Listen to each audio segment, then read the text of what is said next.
একটা হয়তো নেই আর কি মানে এই একাডেমিতে। এর উত্তরে সংস্কৃতি বিষয়ক যিনি উপদেষ্টা অর্থাৎ মুস্তফা সরোয়ার ফারুকী তিনি বলেছেন, লিখেছেন আর কি একটা পোস্টে, যে ওই যে কথাটা বললাম, আমরা তো সংস্কার করতে আসা সরকার।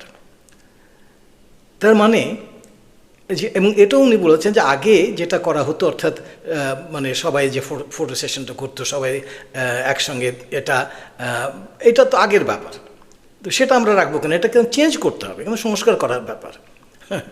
অপূর্ব অদ্ভুত যুক্তি।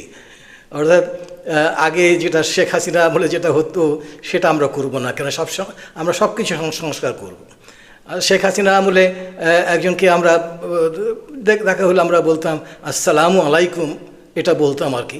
এখন আর তা বলবো না, এখন আমি জানি না কি উনি বলতে